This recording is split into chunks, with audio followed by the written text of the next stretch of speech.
"Ma'am," the twins whispered. "We know what's wrong. We can fix it." Victoria Caldwell looked down, ready to snap. Her company was collapsing, $3 billion disappearing by the second.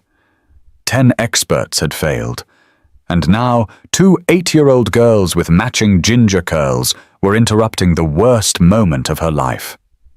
Children, actual children, claiming they could solve what the top 10 experts in the industry couldn't. But she had nothing left to lose. When a female CEO gave 2 little girls 15 minutes to save her empire, she never imagined what would happen next. When a janitor walked in and saw his daughters surrounded by executives, he never imagined his buried past would be exposed. And when those twins reached for that keyboard, they never imagined that one brave moment would heal a father drowning in guilt and melt a woman who'd forgotten how to feel. Before we continue, tell us, where in the world are you tuning in from? We love seeing how far our stories travel. 6 hours earlier, Victoria had been reviewing quarterly projections in her corner office, perfectly composed in her tailored Armani suit. Her long blonde hair swept into an immaculate low bun. Everything in her world was controlled, measured, predictable. The way she liked it, the way she needed it. Her penthouse apartment that morning had been silent as a tomb. 6 a.m. black coffee in a Wedgwood cup. Financial reports spread across imported marble countertops. No photos on the walls. She'd removed them all 3 years ago. They felt like accusations, reminders of relationships she'd sacrificed for this empire. Her phone buzzed. Her sister Rachel. Again. Victoria swiped it away without reading. They hadn't spoken in 2 years, not since Rachel's daughter's birthday party that Victoria had missed for a board meeting. Some wounds Victoria had decided were easier to ignore than heal. She studied her reflection in the floor-to-ceiling windows overlooking Seattle. 33 years old, CEO of a tech company worth billions, respected, feared, utterly alone. "Success doesn't need relationships," she whispered to her reflection. The mantra she'd lived by since she was 7 years old. The memory surfaced before she could stop it. Her father's office papers everywhere, her mother crying in the kitchen. 7-year-old Victoria, hiding in the closet, hands pressed over her ears, trying to block out the sound of her parents fighting. "If only I'd worked harder." Her father's voice raw with desperation. "I gave everything to that business." 3 days later, his car disappeared down their driveway for the last time. Victoria watched from her bedroom window as her mother collapsed on the front lawn, sobbing. She'd decided then, in that moment, she would never be helpless, never need anyone, never let love make her weak. And she'd succeeded. Built an empire, proved she was worth something. But standing in that office at 9:47 a.m., when her CTO burst through the door, his face the color of old newspaper, none of that mattered. "We've been hacked," he gasped. "It's catastrophic." The operations center was chaos incarnate. Screens flashed angry red. 10 specialists hunched over keyboards, their fingers flying, sweat beading on foreheads, despite the Arctic air conditioning. The virus, elegant, sophisticated, impossible, was draining client assets at a rate that made Victoria's stomach lurch. "Status," she barked, her voice cutting through the panic.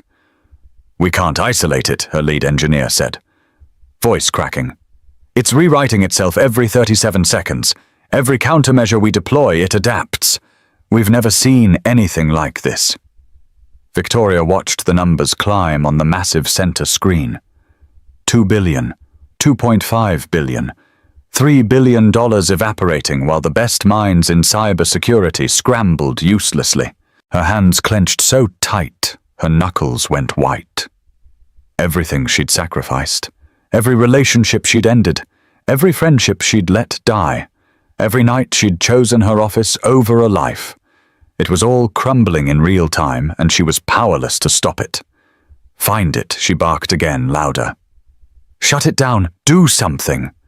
But nothing worked. The virus moved like smoke, always 3 steps ahead, mocking their expertise. Victoria felt something she hadn't felt in 26 years. The same helplessness she'd felt watching her father's business collapse. The same terror she'd felt watching her mother work 3 jobs to keep them fed. The same crushing certainty that everything you built could disappear in an instant. She'd sworn she'd never feel this way again. And here she was, drowning in the exact nightmare she'd spent her entire adult life trying to prevent. Daniel Garrett wasn't supposed to be at Caldwell Technologies that Tuesday morning. He worked the night shift, 10 p.m. to 6 a.m. mopping floors in the quiet building while the rest of the world slept. But his colleague Jerry had called at 6:15, voice thick with illness, desperate. "I'm so sick, man. Can you cover my day shift? Please, I'll pay you back, I swear." Daniel had been awake for 24 hours. His body screamed for sleep. But he looked at the bills on his kitchen table, looked at the nearly empty bank account on his phone screen. $73.18. Electric bill due in 3 days. Rent already late. "Yeah," he'd said, exhaustion making his voice rough. "I'll do it." The twins had been thrilled. "Daddy, we can finally see where you work," Sophie had said, bouncing on her toes, her ginger curls flying. "Please, please, please," Lily had added, her matching curls bobbing with identical excitement. It was their school break week. They'd been asking for months to see his workplace. Daniel had run out of reasons to say no. But first, the morning routine, the one he'd been navigating alone for 14 months. 4:30 a.m. The alarm clock, $12 from Walmart. Its battery cover held on with duct tape, shrieked from the nightstand. Daniel's hand shot out, silencing it. He lay there for a moment, staring at the ceiling of his tiny bedroom. Sarah's coffee mug sat on the nightstand. Unwashed. 14 months unwashed. He couldn't throw it away. Couldn't wash it either. It still had the faint ring of her lipstick on the rim. The last physical proof she'd existed in this space. He turned his head. The wedding photo on the dresser caught the early morning light. Sarah in her white dress, laughing, her head thrown back with pure joy.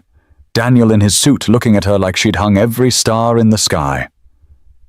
"I'm sorry," he whispered to the photo. "I'm trying. I promise I'm trying." 5 a.m. Wake the twins. They groaned, burrowing deeper under their matching purple comforters. 5 more minutes. "Daddy," Sophie mumbled. "It's so early," Lily whined. Daniel sat on the edge of Sophie's bed, then Lily's gently shaking their shoulders. "Come on, girls. Daddy's got to work today. Up we go." The kitchen was his battlefield. Make breakfast. Toast in the toaster, eggs in the pan. The toast burned while he focused on the eggs. The eggs turned out too runny because he pulled them off to save the toast. He stared at the mess, defeated, before the day had really started. "It's okay, Daddy," Sophie said, appearing in the doorway. "We like crunchy toast." "And jiggly eggs," Lily added, though her nose wrinkled.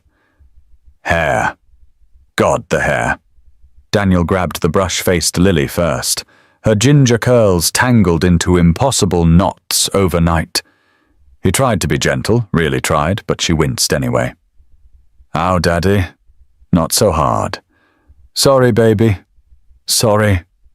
His hands, rough from pushing mops and hauling trash, weren't made for this delicate work. He managed messy ponytails. They looked nothing like the elaborate French braids Sarah used to create. Sophie touched hers, looking in the mirror. "Mummy used to do French braids," she said softly. Daniel's throat closed. "I know, sweetheart. I'm sorry. Daddy's still learning." "It's okay," Lily said, hugging his leg.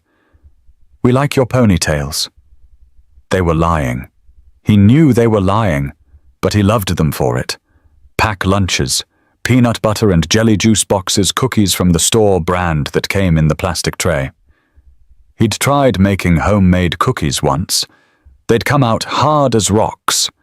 The twins had pretended to eat them, then fed them to the neighborhood squirrels when they thought he wasn't looking. His phone buzzed. Bank notification. He opened it with dread. $73.18. Electric bill $93 due Thursday. Rent $800 already, 5 days late. Medical bills from Sarah's cancer treatment stacked on the counter unopened. He couldn't face them. Not today. Maybe not ever. The twins needed new shoes. Winter was coming. Their current sneakers had holes in the toes. After next paycheck, he'd promised yesterday when Lily showed him her worn-out sole. I promise, baby. 7 a.m. School bus late. Panic clawed at Daniel's chest. He couldn't be late to cover Jerry's shift. Couldn't risk this job. Couldn't risk anything. Get your backpacks. We're driving. He drove too fast, knuckles white on the steering wheel, the twins silent in the back seat. They knew. 8 years old, and they already knew when Daddy was stressed, when Daddy was drowning, when Daddy was barely holding on. I'm sorry, he said as he pulled up to the school. Daddy's just tired. It's okay, Daddy. Sophie said, we love you. We know you're doing your best, Lily added. He watched them walk into school, matching purple backpacks, matching ginger curls, holding hands like they always did. His heart ached with love so fierce it felt like drowning. The call from Jerry had come as Daniel sat in his car trying to find the energy to drive to his own apartment to sleep for 3 hours before his day shift. When Jerry asked him to cover, when Jerry's voice cracked with desperation, Daniel couldn't say no. He needed the money. God, he needed the money. Yeah, he'd said, I'll do it. By 8:30 a.m., when he walked into the gleaming lobby of Caldwell Technologies with Sophie and Lily flanking him, their matching backpacks making them look even more identical. Daniel had been awake for 28 hours. The building during daylight hours felt foreign, filled with people in sharp suits, the energy of productivity humming through every corridor, so different from the empty, silent halls he knew at night. He took them to the small janitor's breakroom on the second floor, worn couch-scratched table coffee maker that had seen better decades. Stay here, okay? Daniel knelt at their level, making sure they understood. I need to grab supplies from storage. I'll be right back. Don't wander off. We promise, Daddy, Sophie said solemnly. Cross our hearts, Lily added, making the gesture across her chest. Daniel kissed both their foreheads and headed down the hallway, his heart heavy with exhaustion and love and the constant gnawing fear that he wasn't enough, that he'd never be enough. The twins lasted exactly 5 minutes. Do you hear that? Sophie whispered, tilting her head toward the door. Lily nodded. Raised voices, hurried footsteps, something electric and wrong in the air. We should stay here, Lily said, but she was already standing. Just a quick look, Sophie agreed, moving toward the door. They slipped out and followed the sound up the stairs. The commotion grew louder with each floor. Shouts, rapid keyboard clicks, tension so thick you could taste it. At the doorway of a massive operation center they stopped. Dozens of people crowded around enormous screens. Code, beautiful, complex, deadly, flowed across the displays. At the center stood a woman with blonde hair pulled back tight, her face pale, her hands clenched so tight her knuckles had gone white. Her voice cut through the chaos like broken glass. Sophie and Lily understood immediately. The patterns, the panic, the desperation. This was a cyber attack, and it was winning. They'd seen this before. Sort of. Late at night, when they thought Daddy was asleep, they'd pull out the laptop hidden under Sophie's bed. The one Daddy didn't know about. The one Aunt Maria had given them last Christmas with a wink and a "don't tell your father." They'd taught themselves to code. Started with simple programs, moved to complex ones. They'd hacked into their own school's system once just to see if they could. They'd fixed it immediately, left everything better than they'd found it, told no one. Because Daddy couldn't know. Daddy had quit his job to be with them, quit something he loved. Because of Mommy. Because of the accident. Because technology and work and all of it reminded him of what he'd lost. So they'd hidden their passion, protected him from it, loved him enough to bury the thing that made them feel most alive. But now, standing in this doorway, watching this woman's company die in real time, they exchanged that look. The one only twins could share. An entire conversation in a glance. Should we? What if they don't listen? What if Dad finds out?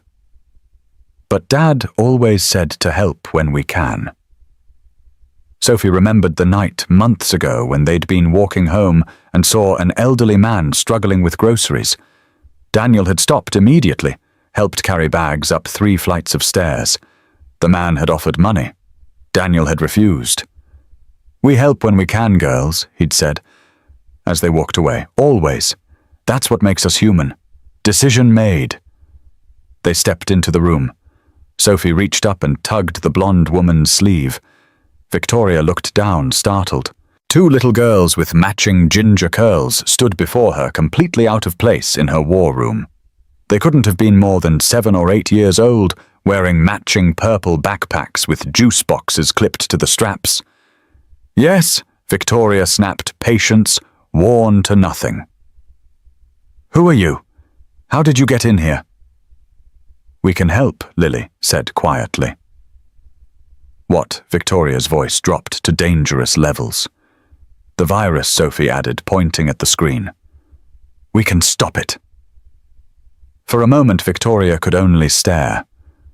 These were children, barging into a corporate catastrophe with backpacks and juice boxes, like this was some kind of game.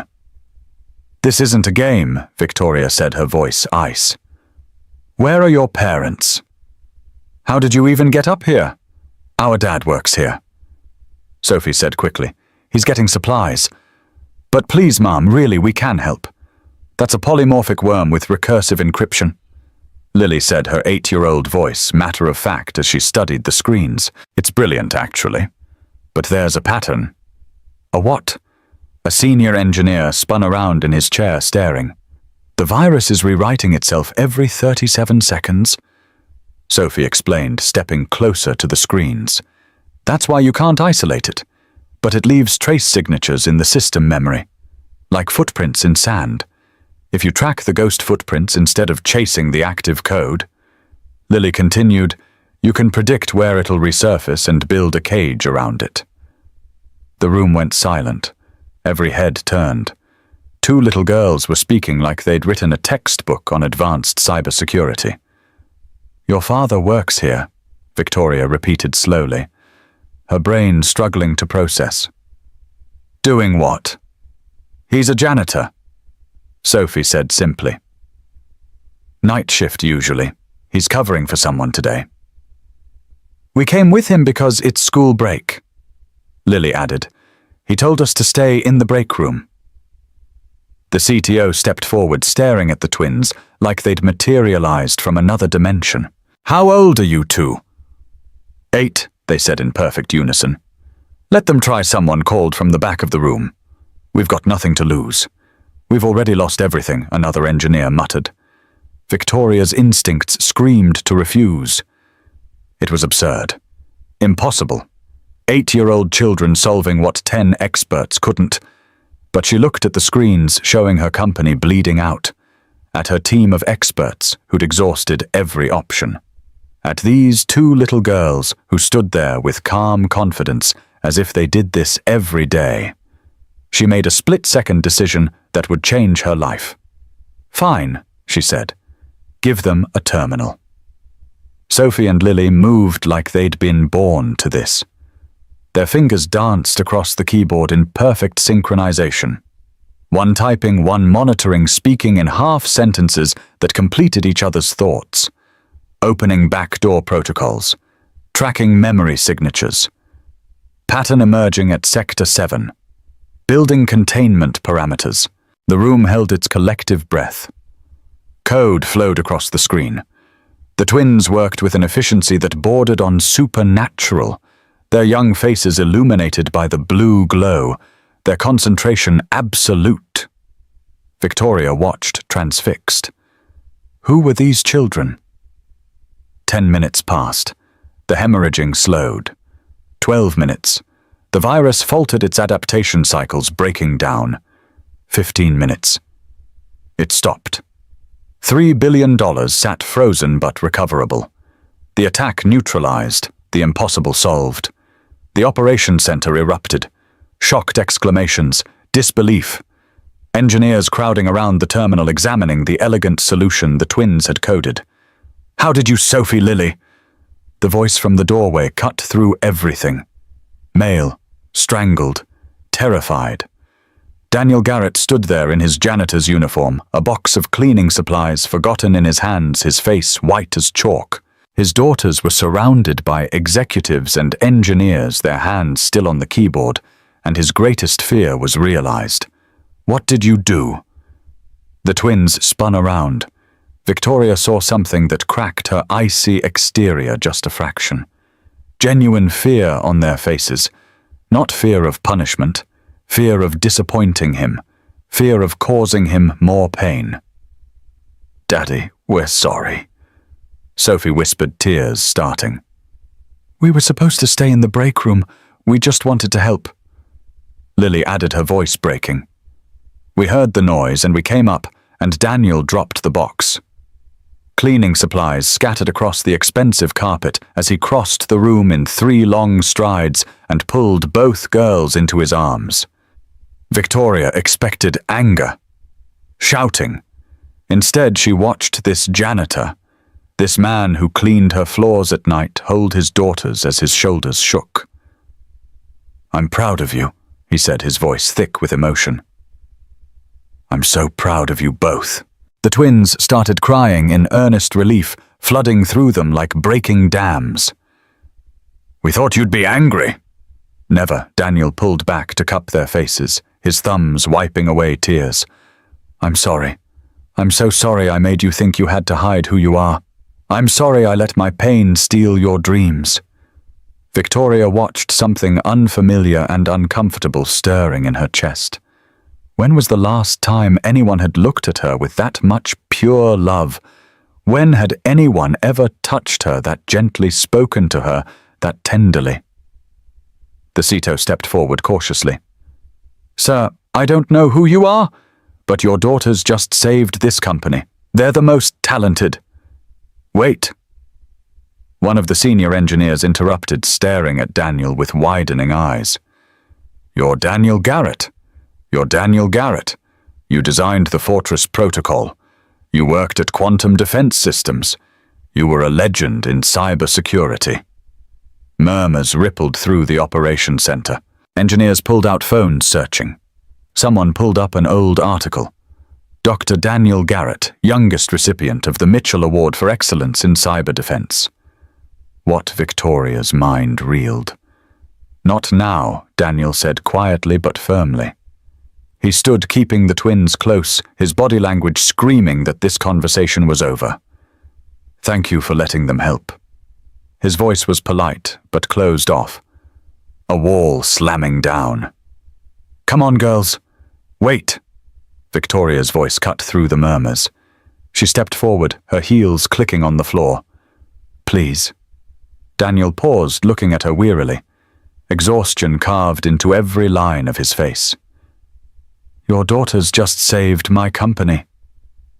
Victoria said, her voice softer than anyone in that room had ever heard it. "They saved everything I've built. Please let me thank them properly. Dinner tomorrow night. My treat." "That's not necessary," Daniel said, already shaking his head. "I insist." Victoria looked at Sophie, and Lily saw their hopeful expressions. They deserve to be celebrated for what they did today. "Please, Daddy," Sophie whispered. "It's just dinner," Lily added. Daniel hesitated, torn between his instinct to protect his privacy and the twins' eager faces. These girls who'd already sacrificed so much, who'd hidden their brilliance to protect him from more pain. "All right," he said finally. "Just dinner."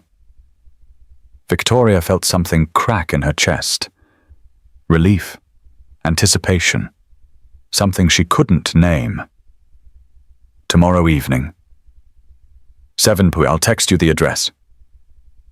Daniel nodded, collected the cleaning supplies, and left with the twins. As they disappeared down the hallway, Victoria heard Sophie's voice float back. "Did you see all those computers, Daddy? I saw them, baby." "Were you mad?" A pause. "No, sweetheart, I was proud, so proud." Victoria stood alone in the operations center as her team returned to stabilizing systems and securing the recovered assets. She stared at the terminal where 2 8-year-old girls had accomplished the impossible. That evening, Victoria returned to her penthouse at 8 p.m. Later than usual, despite the crisis being resolved. She'd stayed at the office mind-racing, unable to focus on anything except those 2 little girls and their father. She opened her refrigerator. Expensive wine. Yogurt from last month probably spoiled. Takeout containers she'd forgotten to throw away. The same food waste she always found because she never actually lived here. Just existed. Her phone buzzed. Her sister Rachel's Instagram notification. A photo of a family dinner. Rachel, her husband, their 3 kids all laughing around a table loaded with homemade food. The caption, "Grateful for these moments." Victoria stared at it until her vision blurred. When was the last time someone had laughed in this apartment? When had she last shared a meal with anyone who wasn't a business associate? She couldn't remember.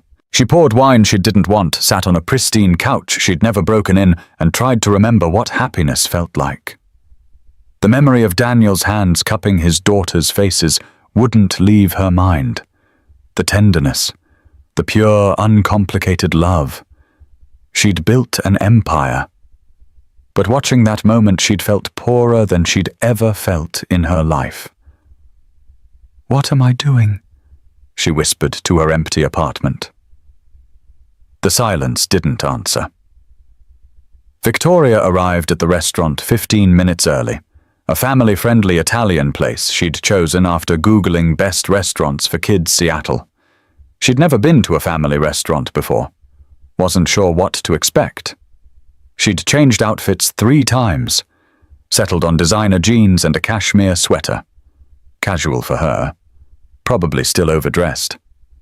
She sat at the table she'd reserved, checking her phone every 30 seconds. Why was she nervous?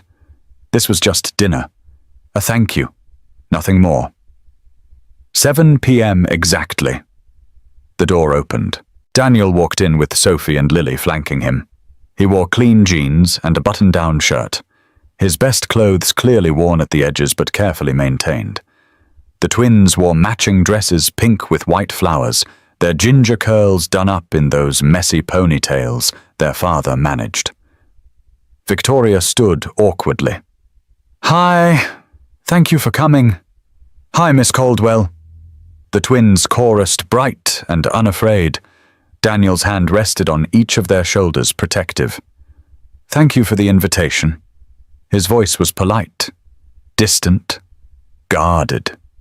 They sat, ordered drinks. The waiter brought coloring pages and crayons for the twins, who dove in immediately. So Victoria said, trying to find safe ground, "What grade are you in?" "3rd, Sophie said, not looking up from her drawing. "We're in Mrs. Patterson's class." Lily added, "That's nice. Do you like school?" "It's okay," Sophie said. "The math is easy, reading is better." Victoria nodded, already running out of small talk. She dealt with board members and investors, not 8-year-olds. "What made you start your company?" Lily asked suddenly, looking up from her coloring page. The question caught Victoria off guard. Adults didn't ask her that. They assumed they knew. Money, power, ambition. She started, then surprised herself by being honest. "I wanted to prove I was worth something." "You're worth lots of things," Sophie said seriously. "Like, at least 15 things, maybe even 20. Victoria laughed. A real laugh that surprised her. 15 things? That's pretty generous. We could make a list if you want. Lily offered, completely sincere. Maybe after dinner, Victoria said, smiling. Daniel watched this exchange, his expression softening slightly. His daughters so easily offering kindness, so naturally seeing the good in people. The food arrived. Mac and cheese for the twins, grilled chicken for Victoria, a burger for Daniel. They ate, the twins chattering about their coloring pages. This tree is Algorithm's tree, Sophie explained, showing Victoria her paper. That's the squirrel we told you about, the one who breaks into your bird feeder? Victoria remembered, genuinely interested. Yes, we had to engineer a pulley solution with counterweights, Lily said, her hands gesturing wildly, so only birds light enough could land on the feeder. Did it work? Victoria asked. For 3 days, Sophie said with a grin. Then Algorithm figured out the pulley connectors and broke them. We had to respect the hustle. Victoria laughed again. Really laughed. The sound felt foreign in her own throat. When was the last time she'd laughed like this? Daniel was smiling too, just slightly, watching his daughters bring joy to this stranger. But when Victoria turned to him, tried to ask about his past, his smile vanished. So you worked in cybersecurity before? I'm just a janitor now, Daniel said, his voice flat. That's all there is. The walls slammed up. Victoria could see it happening, the warmth draining from his expression replaced by careful blankness. Awkward silence settled over the table. Want to hear about our volcano project? Lily broke the tension, bless her. I'd love to, Victoria said, grateful. The twins launched into an elaborate explanation of their science fair project. Baking soda and vinegar reactions, structural engineering of the volcano shell, color-coding the lava flow with food coloring. Victoria found herself genuinely engaged, asking questions, learning, watching Daniel's hands as he helped illustrate the twins' explanations, drawing on napkins with the provided crayons. He had nice hands, strong, rough from work, but gentle when he touched his daughter's hair, their shoulders. When dinner ended, they walked out together. The evening air was cool, September in Seattle, summer fading into fall. Thank you for dinner, Daniel said, polite as ever. The girls really enjoyed it. Maybe we could do this again, Victoria heard herself ask. Daniel hesitated. We'll see. Thank you for dinner, Victoria.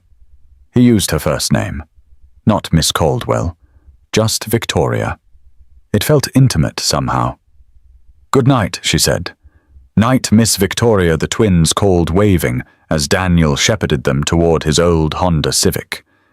Victoria watched them go, watched Daniel open the back doors for his daughters, make sure their seatbelts were fastened, ruffle their hair before closing the doors, watched him pause before getting in the driver's seat, his hand on the roof, his head bowed like he was gathering strength.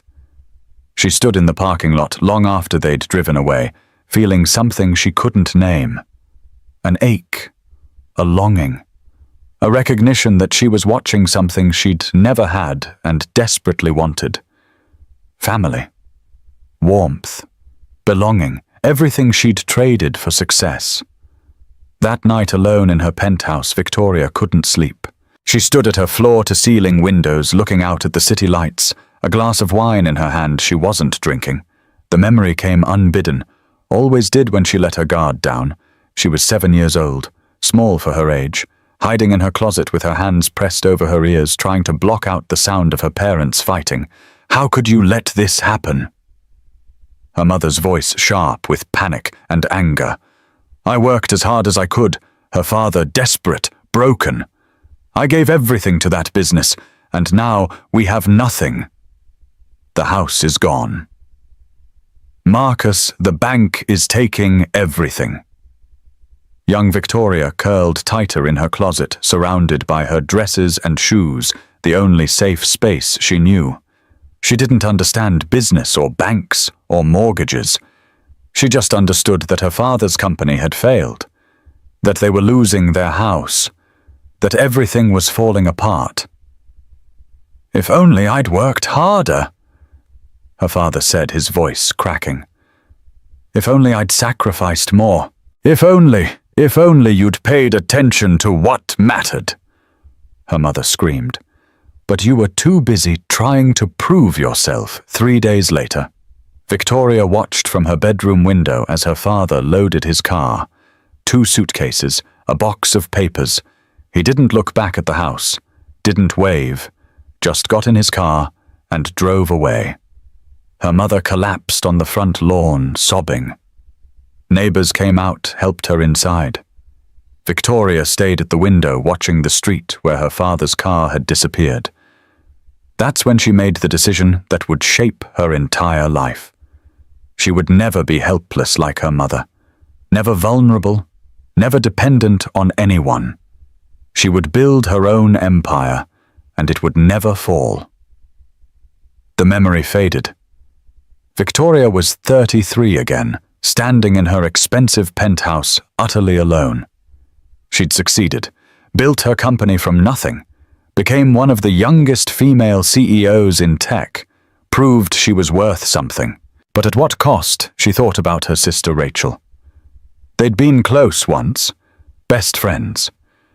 But as Victoria climbed the corporate ladder, she'd had less time. Missed birthday parties, skipped Christmas dinners, forgot to call. The final straw had been 2 years ago. Rachel's daughter Emma's 5th birthday party. Rachel had begged Victoria to come. "Emma asks about you every day. Please, Vic, just this once." Victoria had promised. Even bought a gift. An expensive doll wrapped professionally.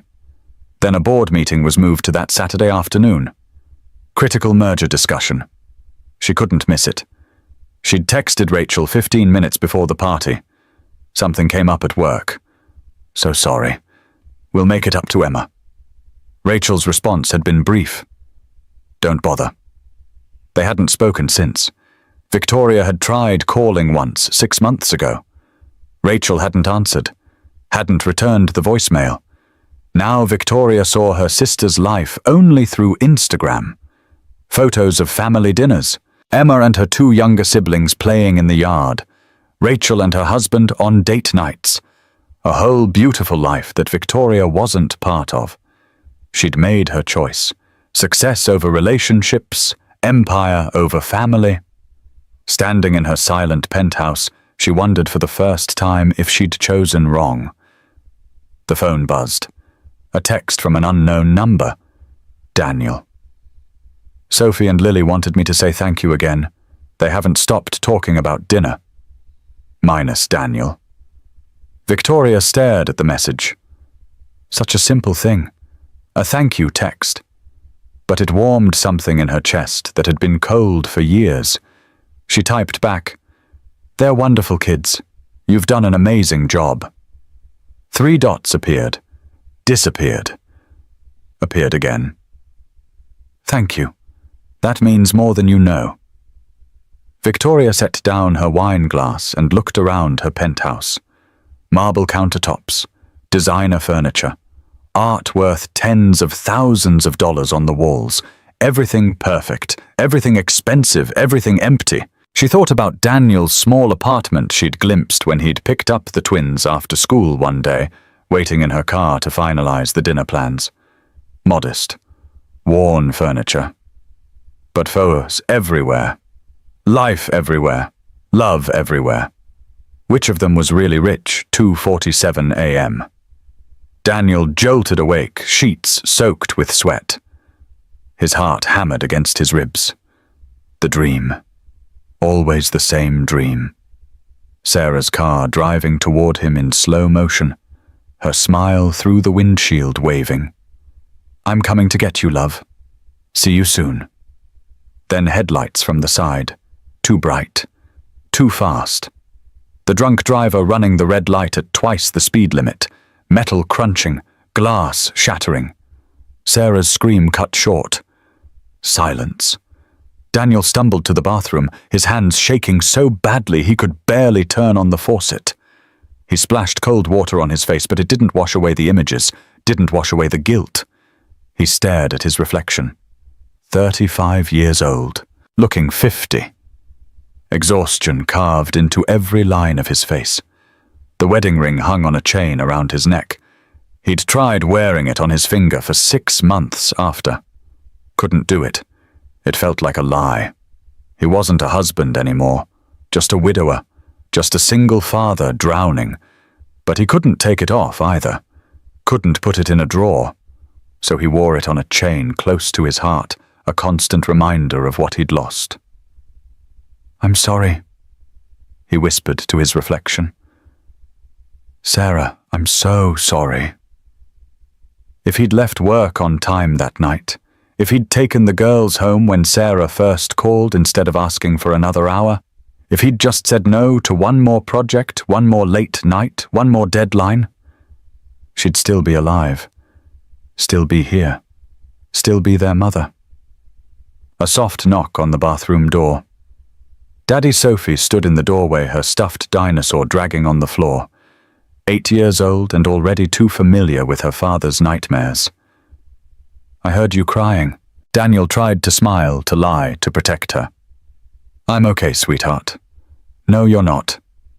She crossed the small bathroom and climbed into his lap where he sat on the edge of the tub. Small arms wrapped around his neck. "It's okay to miss Mommy. I miss her too." Daniel broke.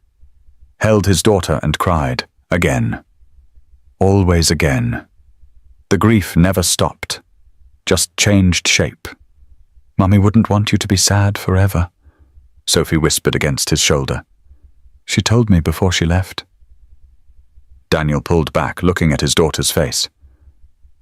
"What, at the hospital? Before the surgery she didn't wake up from?" Sophie's voice was small but steady. "She told me and Lily that if something happened to her, we had to make sure Daddy kept living, not just breathing, really living." Tears streamed down Daniel's face. She said that Sophie nodded. She said Daddy might be sad for a while, but we had to remind him that life is still beautiful, even when it hurts. Daniel held his daughter tighter, his heart breaking and healing at the same time. "I'm trying, baby. I promise I'm trying. I know, Daddy. We see you trying." They sat there on the bathroom floor until Sophie fell asleep against his chest. Daniel carried her back to her bed, tucked her in next to Lily, who'd crawled into her sister's bed at some point, seeking comfort in closeness. He stood in their doorway, watching them sleep. His girls. His reason for breathing. His reason for enduring this crushing guilt day after day. He thought about Victoria, about how she'd laughed at dinner, really laughed, about how she'd listened to the twins' stories with genuine interest, about how for just a moment he'd felt something other than grief. It terrified him. 5 a.m. The alarm went off. Daniel had maybe slept another hour, fitful and full of fragments of dreams he was grateful he couldn't remember. He got up, started the morning routine, burned the toast again. The eggs came out rubbery. Lily's hair tangled worse than usual. He managed ponytails that looked slightly better than yesterday's. Small victories. "Daddy, you look tired," Lily said at breakfast. Her young face creased with worry. "I'm fine, baby. Just a bad dream." The twins exchanged glances. That look again. That communication only they shared. Was it about Mommy? Sophie asked gently. Daniel's hand stilled on his coffee mug. He couldn't lie to them, wouldn't lie to them. "Yeah, sweetheart, it was about Mommy." "Do you think she's proud of you?" Lily asked. The question hit Daniel like a physical blow. "I don't know, baby. I hope so." "She is," Sophie said with 8-year-old certainty. "We know she is. How did they know? How could they be so sure when he doubted everything?" But looking at their faces, their absolute conviction, Daniel wanted to believe them. God, he wanted to believe them. A week after dinner, Victoria did something she'd never done before. She texted Daniel first. "Would you like coffee? Just to talk." She stared at her phone after hitting send. What was she doing? This was inappropriate. He was technically an employee, even if they'd never had a supervisor-subordinate relationship. This crossed boundaries, but she couldn't stop thinking about him, about the twins, about the warmth they'd brought to that dinner, about how for 2 hours she'd felt like a person instead of a CEO. 2 hours passed before Daniel responded. "I'm working." Victoria deflated. Of course. He was probably sleeping. He worked nights. Then another text. "After my shift, 7 p.m. Her heart lifted. "Yes, I'll send you the address." She spent the afternoon distracted, checked her phone every 5 minutes, couldn't focus on reports or emails or the 100 things demanding her attention. At 6:45 p.m., she was sitting in a small cafe across from Caldwell Technologies, nervous in a way she hadn't been since her first board presentation 15 years ago. 7 p.m. exactly. Daniel walked in, still in his janitor's uniform. No time to change, probably. Came straight from his shift. He looked exhausted, deep circles under his eyes. But he'd come. They sat, ordered coffee. "Thank you for coming," Victoria said. "What did you want to talk about?" Daniel's voice was guarded, polite but distant. Victoria realized she hadn't thought past asking him here. I don't know, actually." The honesty surprised them both. "I just felt like I should thank you properly for raising such amazing kids." Daniel's expression softened slightly. "They're easy to love." "They are." Victoria agreed. "But love doesn't teach them to code like that. That took dedication, time, patience. They taught themselves mostly," Daniel said. "I didn't even know they could code until yesterday. They hid it from you, to protect me." Daniel's voice went rough, "Because I was too wrapped up in my own grief to see that I was making them hide who they are." Victoria wanted to reach across the table, touch his hand. "Didn't. That's not your fault, isn't it?" Silence settled between them. Victoria broke it with words that surprised her. "My father left when I was 7. Daniel looked up, caught off guard. His business failed. He blamed himself. Said he hadn't worked hard enough, hadn't sacrificed enough. One day he just packed a car and left. Victoria's voice remained steady, but her hands trembled around her coffee cup. "My mother worked 3 jobs to keep us housed and fed. I watched her sacrifice everything." "I'm sorry," Daniel said softly. "I decided then that I'd never be helpless like that, never need anyone, never let love make me weak." She met his eyes. "I built an empire, proved I was worth something." "You are worth something," Daniel said. "Am I?" Victoria's voice cracked. "I'm 33 years old. I have more money than I could spend in 10 lifetimes. I run a successful company, and I'm completely, utterly alone." She hadn't meant to say that, hadn't meant to be that vulnerable, but something about Daniel's quiet presence, his own obvious pain, made honesty feel safe. "Why are you telling me this?" Daniel asked. "Because when I saw you with your daughters..." Victoria swallowed hard. "I realized I don't have anyone who looks at me that way, and I don't know how to change it." Daniel was quiet for a long moment. When he spoke, his voice was careful. "Grief makes you do strange things." It wasn't a full answer, but it was something. A crack in his walls. "I quit my career because I couldn't separate work from what I lost," he continued. "Every algorithm, every line of code, every project reminded me of the night Sarah died, the night I chose 1 more hour of work over going home." "That's not..." "It is," Daniel cut her off gently.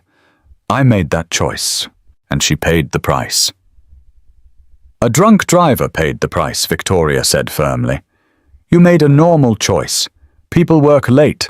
That doesn't mean I know. Logically, I know. Daniel rubbed his face. But guilt doesn't care about logic. They sat in silence again. But this time it felt different. Less awkward. More like two people sitting with shared pain, not trying to fix it, just acknowledging it existed. I'm starting to think, Daniel said slowly, that maybe I hurt my girls by hiding. By running from technology, from what I loved, I taught them to hide too. They adore you, Victoria said. You're doing better than you think. Thanks for the coffee, Victoria. Daniel stood, left money on the table, even though Victoria protested. And thanks for listening. Daniel, I'll see you around. He left. Victoria sat alone at the table, her coffee growing cold, feeling like something had shifted. Like a door had opened, just a crack. Not enough to walk through yet, but enough to see light on the other side. A week later, Victoria did something impulsive. She texted Daniel at 7 a.m. on a Saturday. Would Sophie and Lily like to visit the Science Museum? You're welcome too, of course. She held her breath, waiting. 10 minutes later. Let me ask them. 5 minutes after that, they're screaming, yes, literally screaming. What time? Victoria smiled at her phone. 11 a.m. I'll meet you there. She spent the next 3 hours trying on different outfits, settled on designer jeans, a soft sweater, minimal makeup. Casual for her, probably still too put together. 11 a.m. exactly. Daniel's Honda Civic pulled into the museum parking lot. The twins exploded out of the back seat, spotting Victoria immediately. Miss Victoria. They ran at her full speed.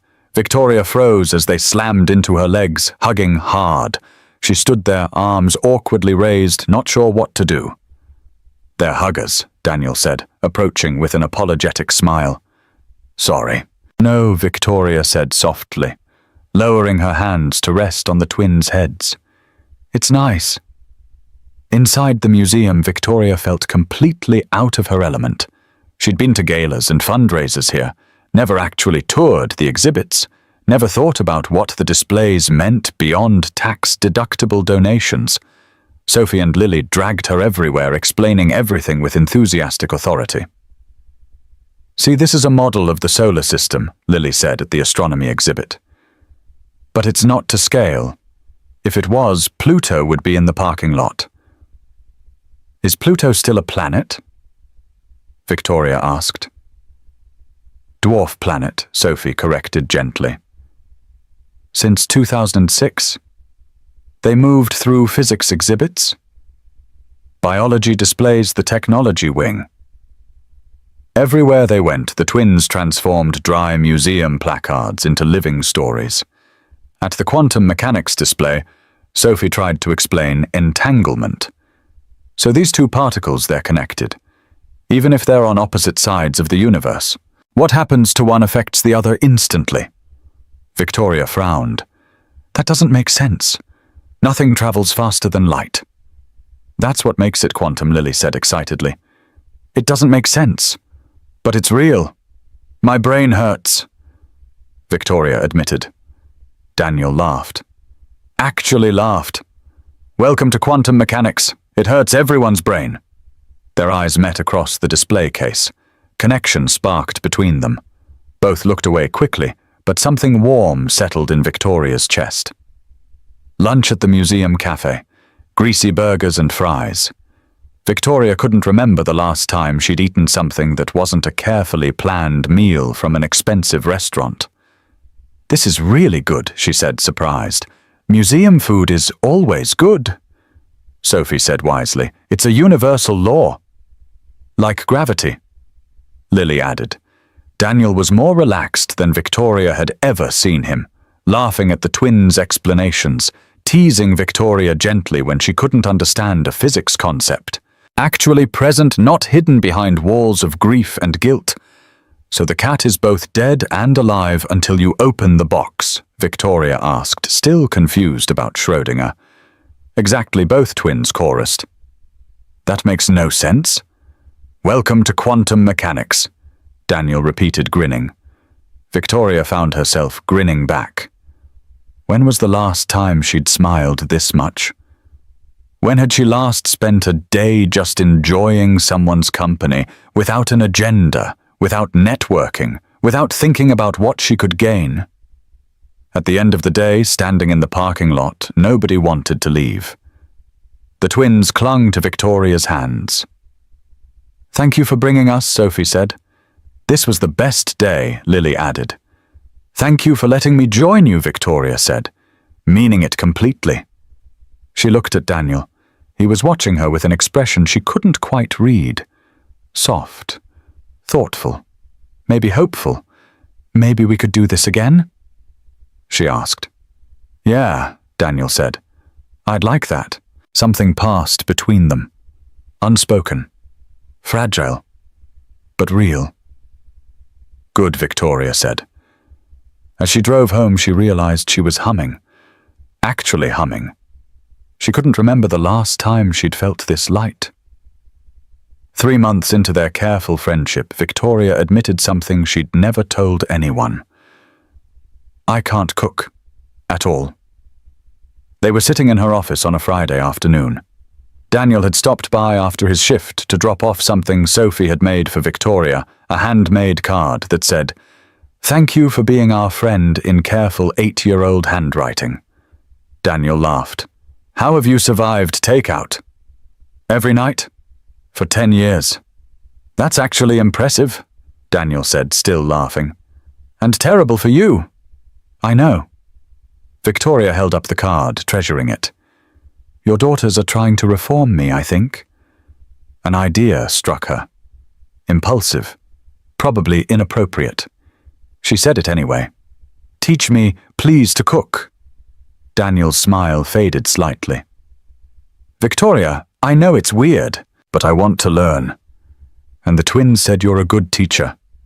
She was babbling now. You don't have to. I just thought... Okay, Daniel said. Okay. Yeah, come over tomorrow. We'll start simple. Victoria showed up at Daniel's modest apartment at 2 p.m. on Saturday, nervous for reasons she couldn't name. She'd bought expensive ingredients, a new apron, actual cooking utensils still in packaging. Daniel answered the door in jeans and a t-shirt, casual, comfortable in his own space. The twins tackled Victoria's legs immediately. We're going to film this, Sophie announced, holding up an iPad. For posterity, Lily added seriously. Daniel's kitchen was tiny but warm. Photos of Sarah on the fridge. Victoria noticed, said nothing. Handmade art from the twins covered every surface. It looked like a home. Her penthouse looked like a showroom. We'll start simple, Daniel said, pulling out ingredients. Pasta, garlic bread, salad. Can't mess it up too badly. Watch me, Victoria muttered. She was right. Within 20 minutes, she'd somehow burned the garlic while stirring the pasta sauce. I looked away for 2 seconds. She protested. Cooking requires attention, Daniel said, trying not to laugh. The twins were filming, giggling behind the iPad. Then Victoria oversalted the sauce. It said a pinch. That was more than a pinch, that was a handful, Daniel said now, openly laughing. And somehow, incredibly, Victoria set water on fire. How? Daniel stared at the flames shooting from the pot. I don't know. Victoria grabbed a dish towel, tried to smother it. Daniel quickly turned off the stove, covered the pot with a lid, smothered the flames. They stood there breathing hard, staring at each other, and suddenly they were both laughing. Really laughing. The twins were laughing too, the iPad forgotten. This is going on YouTube, Sophie gasped between giggles. Absolutely not, Victoria said, but she was grinning. They ordered pizza. Admitted defeat. Sat on the floor of Daniel's small living room, eating greasy slices, surrounded by the twins' artwork. I'm a disaster, Victoria said. You're a work in progress. Daniel corrected, smiling. Same thing. Not at all. Later, after the twins had fallen asleep on the couch full of pizza and exhausted from laughter, Daniel showed Victoria how to make sauce properly. Really showed her, not just explaining. He stood behind her at the stove, his hands guiding hers on the wooden spoon. Victoria's breath caught. When was the last time someone had stood this close? When had she last felt another person's warmth? Smelled their cologne, felt their breath on her neck. Gently, Daniel said, his voice soft near her ear. Like you're trying not to wake something up. Victoria's hands trembled slightly under his. I don't know how to be gentle. The words came out wrong, too vulnerable, too revealing. Daniel's hands stilled. He turned her around slowly until they were face to face, inches apart. She could see gold flecks in his brown eyes, could count his eyelashes if she wanted to. Yes, you do, he said quietly. You just forgot. The air between them went electric, charged, heavy with possibility. They leaned closer. His breath ghosted across her lips. Are you guys going to kiss? They jumped apart. Sophie stood in the doorway, Lily behind her, both grinning like cats who'd found the cream. Because if you are, we want to watch. We were just... Victoria started, flustered. Cooking. Daniel finished, his ears red. Just cooking. Were, Sophie said. Not buying it for a second. The moment was broken. But something had changed. They'd almost kissed. They'd wanted to kiss. They both knew it. As Victoria drove home that night, she touched her lips, imagining what might have happened if the twins hadn't interrupted. She felt like a teenager, giddy, nervous, terrified.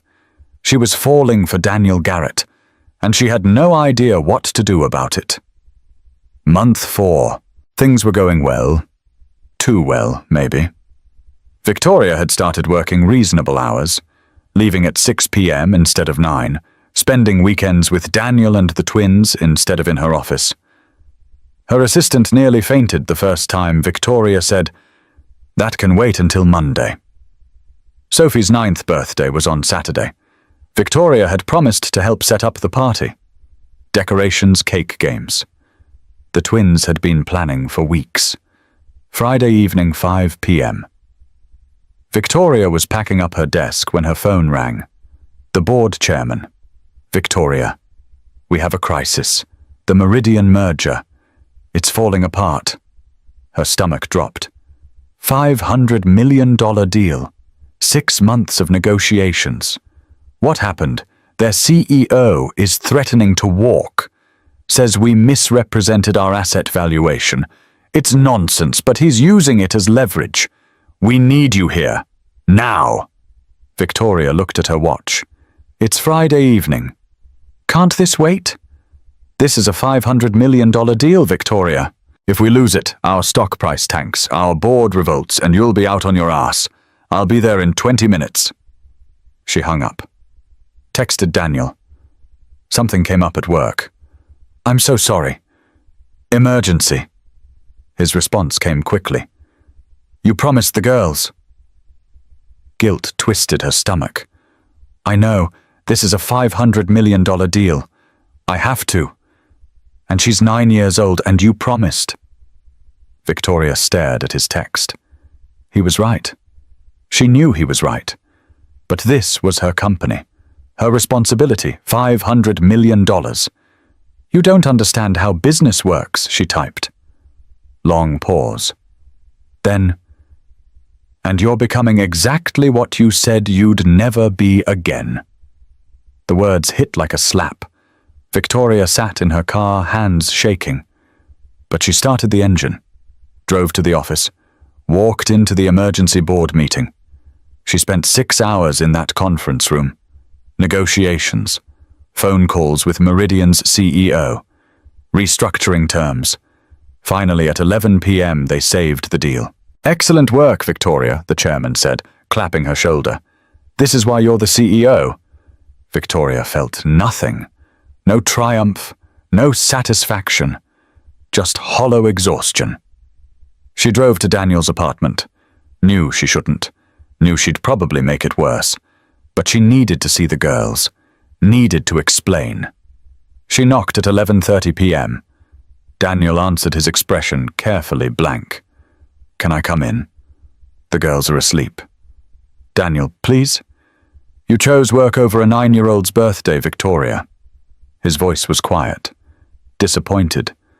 Somehow that was worse than anger. "What do you want me to say?" "I had a crisis." "There's always a crisis, always something more important. That's not fair, isn't it?" Daniel stepped into the hallway, pulling the door mostly closed behind him, keeping their voices from waking the twins. "You're becoming exactly what you said you feared, exactly like your father." Victoria flinched. The truth hurt more than any lie. "I'm trying," she said, hating how her voice cracked. "This is all new to me. I don't know how I know you're trying," Daniel said, gentler now. "But they're children. They don't understand trying. They just know you didn't show up. I'll make it up to them." "That's what my father used to say." Daniel's voice went hard again. "Always the next time. Always later." Until later never came. They stood in the hallway, the fluorescent lights harsh overhead, and Victoria felt everything crumbling. "What do you want from me?" she whispered. "I want you to choose," Daniel said. "Really choose. Because they can't handle being disappointed over and over. They've already lost their mother. I won't let them lose anyone else." "I'm not. I think we need some space," Daniel said. Victoria's heart stopped. "You're ending this. I'm protecting my daughters. They've lost too much already. Please don't do this. I'm not doing anything. You did this." Daniel's eyes were sad. "Figure out what you really want, Victoria. When you know, call me." The door closed. Victoria stood alone in the hallway, the harsh lights buzzing overhead, and felt her carefully constructed world fall apart. Victoria made it to her car before she started crying. Sat in Daniel's parking lot at midnight, tears streaming down her face, unable to catch her breath. He was right. God, he was right about everything. She'd become her father, choosing work over people who mattered, making promises she didn't keep, always putting business first. The $500 million deal felt meaningless now. Hollow. What was the point of building an empire if she had no one to share it with? She drove home, stood in her empty penthouse, looked at the photo from the museum trip she'd printed and framed. The only personal photo in her entire apartment. Sophie and Lily grinning at the camera, Daniel's gentle smile, Victoria herself laughing genuinely for once. "What am I doing?" she asked the empty room. The next week was hell. Victoria threw herself into work. 18-hour days. Barely sleeping. Barely eating. Her assistant tried to intervene. "Victoria, you need to go home." "I'm fine." "You're not fine. You haven't left this office in 2 days." Victoria snapped. "This is my office. My company. I'll leave when I decide to leave." The assistant backed off. Victoria regretted it immediately. "I'm sorry. That was unprofessional. But the damage was done. She was becoming a monster. The exact kind of boss she'd always sworn she'd never be. On day 5, she had a panic attack. Middle of a board meeting. Couldn't breathe. Couldn't see. Had to excuse herself. Stumbled to her office, collapsed in her chair with her head between her knees. Her assistant found her there, called her a car, forced her to go home. Victoria spent that night curled on her couch alone, staring at the photo from the museum, at Sophie and Lily's faces, at Daniel's gentle expression, at her own smile, genuine and unguarded. She'd had that. For 4 months, she'd had something real. And she'd thrown it away for a $500 million deal that meant nothing in the grand scheme of her life. Her phone buzzed. Rachel. Her sister was calling. Victoria stared at the screen, almost let it go to voicemail like always. But something made her answer. "Hello, Victoria." Rachel's voice surprised. "You actually answered?" "Yeah." Victoria's voice was hoarse from crying. I answered. Pause. "Are you okay? You sound terrible." Victoria started to lie. Stopped. "No, I'm not okay. What happened?" And Victoria told her. Everything. Daniel, the twins, the dinner, the museum, the cooking disaster, the almost kiss, Sophie's birthday, the fight, all of it. Rachel listened without interrupting. When Victoria finished, her sister was quiet for a long moment. "Vic," she said finally. "Do you love him?" "I don't know. Maybe. Yes. And the girls, I love them. God. Rachel, I love those girls so much it terrifies me." "Then why are you sitting in your penthouse alone because I messed up?" "I chose work over Sophie's birthday and—" "So apologize," Rachel said. "Really apologize. Not words, actions. He said he needed space." "And you're going to respect that?" Rachel agreed. "But you can still change. You can still prove you're different." "How?" "That's the question, isn't it?" They talked for another hour, the longest conversation they'd had in 2 years. When they hung up, Victoria felt lighter. Still heartbroken, still terrified, but lighter. She knew what she had to do. Week 2 of silence. Daniel threw himself into being the perfect father. Made elaborate breakfasts, helped with homework with infinite patience, read bedtime stories with different voices for every character. But the twins knew something was wrong. "Where's Miss Victoria?" Sophie asked at dinner. "She's busy with work," Daniel said. "Is she coming back?" Lily's voice was small. "I don't know, baby. Did we do something wrong?" Sophie's eyes filled with tears. "No." Daniel pulled them both close. "No, sweetheart. Adults are just complicated." "But you miss her," Lily said. "We can tell." Daniel couldn't deny it. "Yeah, I miss her. We miss her too." That night, after the twins were asleep, Daniel sat on his couch staring at his phone. Victoria hadn't called, hadn't texted, was respecting the space he'd asked for. He'd thought that's what he wanted. Protection for his girls, safety from more disappointment and pain. But sitting here, he realized he was still running, still letting fear make his decisions, still letting Sarah's death define every choice. He pulled out his phone, scrolled to Sarah's last voicemail, the one he'd saved, listened to it for the first time in months. "Hey love, it's me. I'm leaving now to pick you up. Traffic looks good. We'll be at the restaurant by 7:30, I promise. The girls are so excited. They've been talking about it all day." Pause. Sarah's laugh warm and bright. "I love you, Daniel. See you soon." That was it. The last words his wife ever said to him. "I love you. See you soon." He'd never seen her again. Daniel sat there crying, holding his phone, letting himself feel the grief he'd been running from for 14 months. But underneath the grief he heard something else. Something he'd been too afraid to acknowledge. Sarah had been happy. Right up until the end, she'd been happy. She'd loved their life, loved him, loved the girls. She hadn't been resentful of his work. She'd supported it. The guilt was his, not hers. He talked to her photo on the mantel. "What would you tell me to do?" Sarah smiled out from the frame, frozen in that moment of joy from their wedding day. Daniel knew the answer. Sarah would tell him to live, really live, to let himself be happy, to let the girls be happy, to stop punishing everyone for her death. "I met someone," he said to the photo. "Her name is Victoria. She's brilliant and successful and so closed off she's almost frozen." He smiled slightly. You'd like her. She's stubborn like you were, makes terrible jokes, burns everything she tries to cook. His smile faded. But she's trying. She wants to be better. And I pushed her away because I was scared. The photo didn't answer.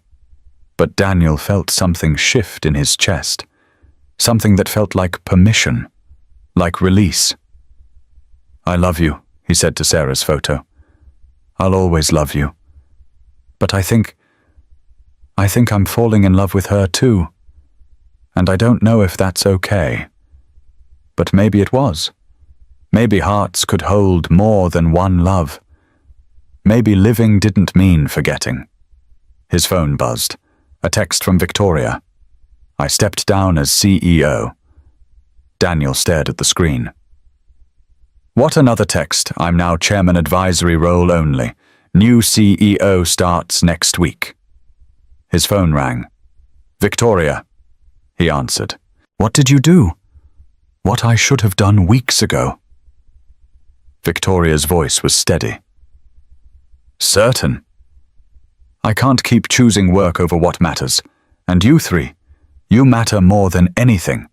Victoria, you didn't have to. Yes, I did. For me, not just for you. She paused. I was turning into my father, and I refuse to be that person. I want to see you, Daniel said. Can you come over? I'll be there in 20 minutes.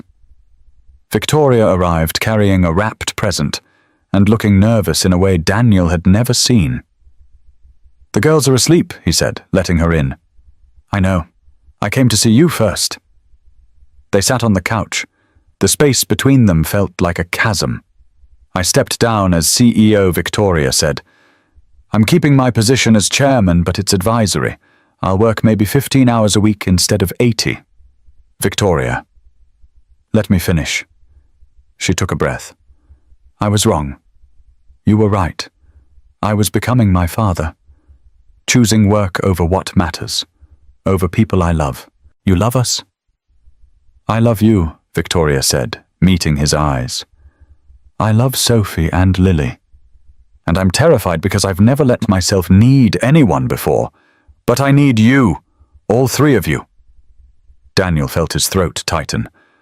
I was wrong too. I pushed you away because I was scared, because letting you in means risking loss again. And I don't know if I could survive that twice. You won't have to, Victoria said. I'm not going anywhere. You can't promise that. No, she agreed. Life doesn't come with guarantees. But I can promise to show up, to choose you, to put you three first. She held out the wrapped present. This is for Sophie. I know it's late, but I wanted her to have it. Daniel took the gift. What is it? Open it tomorrow with her. But it's a laptop, professional grade, for her coding projects, for both their coding projects. Victoria, that's too much. It's not enough, not even close. Victoria's eyes filled with tears. I missed her birthday. I let her down, let you all down, and I can't take that back. But I can do better. Be better. You're already better than you think, Daniel said softly. He reached for her hand. She took it, squeezing tight. I missed you, he whispered. I missed you too. Every single day. They sat there holding hands, two broken people learning to trust again. Learning that love could exist alongside fear, that choosing to be brave was its own kind of strength. The girls ask about you constantly, Daniel said. I was hoping... Victoria started nervously. Maybe I could take them to breakfast tomorrow. You too, obviously. I could apologize to Sophie properly. She'd like that, Daniel said. They both would. And after Victoria asked, Where do we go from here? Daniel looked at their joined hands. Forward. Slowly. Together. I'd like that. He leaned in slowly, giving her time to pull away. She didn't. Their lips met, gentle and careful and full of promise. When they pulled apart, both were smiling. "I should go," Victoria whispered. "Let you sleep." "Stay," Daniel said. "Just a little longer." She stayed. 3 months passed. 3 good months. Victoria kept her promise. Left work at reasonable hours, showed up for school events, helped with homework, made terrible attempts at cooking that always ended with laughter and pizza. She'd moved into a house instead of her penthouse, something with a yard. Room for the girls to play. Daniel and the twins spent weekends there. It felt like practice for something neither Victoria nor Daniel had named yet. But something real. Something permanent. Then the letter arrived. Daniel was making breakfast when he saw it in the mail. Certified. From a law firm. His hands shook as he opened it. Petition for custody modification. Richard and Patricia Hayes seek full physical and legal custody of minors. Sophie Garrett and Lily Garrett. The words blurred. Daniel's legs gave out. He sat hard on the kitchen floor, the letter trembling in his hands. No. No, no, no. Sarah's parents, her mother and father who'd blamed him for her death, who'd said it to his face at the funeral. She'd still be alive if you'd been home. They hadn't seen the girls in 6 months. Their choice, not his. They'd visit, criticize everything, leave the twins confused and upset. Finally, Daniel had asked them to give everyone space. Now they wanted custody. Addie Sophie appeared in the doorway. "Are you okay?" Daniel tried to smile. Failed. "Go get your sister, baby. And my phone." 5 minutes later, he was on the phone with Victoria, his voice shaking so badly he could barely speak. "They're trying to take them. Sarah's parents, they're filing for custody. I'll be there in 15 minutes. She made it in 10. Victoria read the petition. Her expression growing darker with each line. The grounds were devastating. Unsuitable living conditions. Respondent works night shift, leaving minors unsupervised. Respondent has entered into romantic relationship with employer, creating unstable environment. Respondent lacks financial resources to properly care for minors. Every fear Daniel had lived with for 14 months weaponized against him. "They can't take them," he whispered. "They're all I have."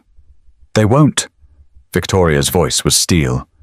"We'll fight this, together." She was already on her phone. "Marcus. I need the best family attorney in Washington, now. Money is no object, Victoria. I can't afford, I can. And I will." She took his face in her hands. "I love you. I love those girls, and no one is taking them. Why are you doing this?" "Because we're family," she said simply. "That's what family does." 2 days later, they sat in a lawyer's office. Elizabeth Chen, 50 sharp as a knife, came highly recommended. "This is a tough case," she said, reviewing the petition. "The Hayeses have legitimate concerns, night shift work, new relationship, financial instability." "I'm a good father," Daniel said. "I believe you, but we need to prove it. We need documentation, character witnesses, evidence of stability." "I can provide financial support," Victoria said. "I'm prepared to—" "That could work against us." Elizabeth interrupted. "Makes it look like he's dependent on you, like you're buying your way into this family." Victoria's jaw clenched. "Then what do we do?" "We show the court that Daniel is a devoted father who's building a stable life. We show that the girls are happy, healthy, thriving. And we show that the Hayeses' real motivation is grief, not the children's best interest." The meeting with Sarah's parents happened a week later. At the lawyer's office. Mediation attempt before court.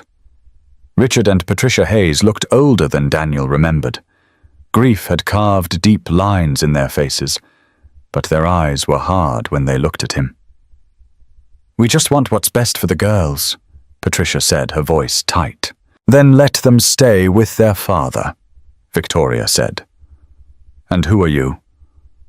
Richard's voice dripped disdain. "Victoria Caldwell." Daniel's his boss. Richard cut her off. Yes, we know. Dating your employee. Very professional.